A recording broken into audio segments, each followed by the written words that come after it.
Bonjour les amis.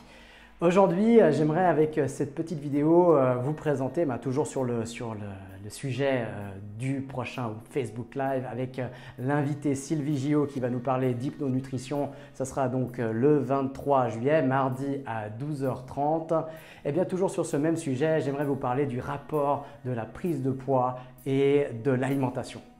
Alors, parfois, on sait très bien pourquoi on prend des kilos. Par exemple, quand on revient de vacances en mois d'août ou mois de septembre, on remonte sur la balance et puis là, catastrophe, on a quelques kilos en plus.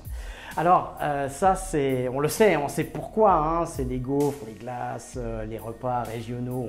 On est parti en vacances qui nous profitent, on pourrait dire ça comme ça, et qui profitent à la bonne santé joviale de notre corps.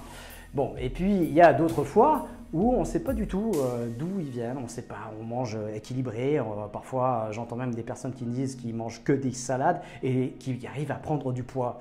Alors je me suis intéressé en tant qu'hypnothérapeute aussi, quand je reçois les gens spécifiquement pour le mincir, eh bien à ce qu'elles pensaient quand elles mangeaient leur salade. Et là j'ai eu des réponses hallucinantes, tout à fait hallucinantes. Des personnes qui me disaient, eh bien moi je suis en train de penser à la pizza que mon voisin est en train de manger et que j'aurais bien voulu commander, mais que je me suis privé pour manger une salade pour ne pas prendre du poids. D'autres qui me disaient carrément, je me réjouissais de la glace que j'aimerais prendre et que je ne vais pas prendre, je vais me priver pour ne pas prendre du poids aussi. Eh bien, figurez-vous que notre corps est absolument fabuleux. J'ai découvert, moi, en comprenant le fabuleux pouvoir du cerveau, de notre mental, le corps est capable d'assimiler, à travers un végétal, d'assimiler de la graisse, de stocker de la graisse. Et oui, c'est possible. C'est complètement incroyable, mais pourtant, c'est le cas. Donc la personne qui imagine, pendant qu'elle mange sa salade, qu'elle imagine qu'elle mange une pizza, eh bien son corps assimile la pizza et va stocker en plus la pizza. Eh bien ça nous renverra peut-être à un autre sujet qui est la culpabilité. Culpabilité de ne pas manger déjà quelque chose. Vous avez déjà aussi entendu dire qu'il y a des personnes qui, ou dans votre entourage, ou peut-être même vous, vous êtes dit déjà ça, il suffit de regarder un carré de chocolat pour prendre 1 kilo ou prendre du poids. Eh bien figurez-vous que c'est vrai. Il y a des personnes, il suffit qu'elles regardent un morceau de chocolat pour que ça déjà influence leur corps et que ça leur fasse prendre du poids. Par exemple, si elles le font juste avant de se coucher, de se priver, de ne pas le manger justement, de choisir de ne pas manger le morceau de chocolat et de se coucher avec cette envie, eh bien le cerveau va lui manger et il va peut-être manger 1 kilo pendant la nuit. Et c'est comme ça qu'on peut arriver à avoir des différences d'1 kilo en une nuit. C'est déjà arrivé, j'ai des témoignages comme ça, faciles.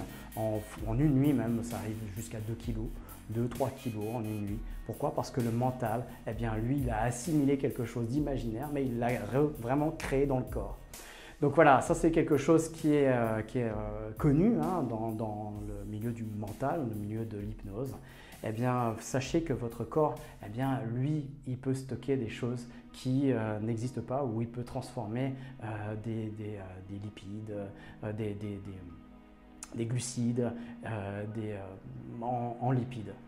Donc, petite astuce pour être mieux là-dedans, mettez de la conscience dans ce que vous mangez. Si vous mangez en regardant la télé, il n'y a pas pire ou il n'y a pas mieux pour prendre du poids. Parce que vous êtes dans l'émotion, dans une émotion qui ne vous appartient pas et vous êtes dans une inconscience totale de ce que vous mangez. Et donc le corps, il ne sait pas vraiment ce qu'il doit assimiler.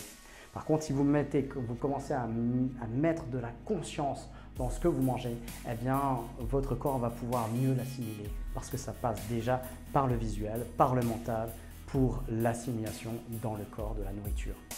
Voilà, testez cette petite astuce et regardez ce que ça change dans votre assimilation, dans votre bien-être, dans la façon de manger, dans la façon d'assimiler aussi de l'énergie. Vous allez voir que ça fait aussi une différence sur l'énergie. Et puis peut-être faites-moi vos retours, ce sera avec grand plaisir.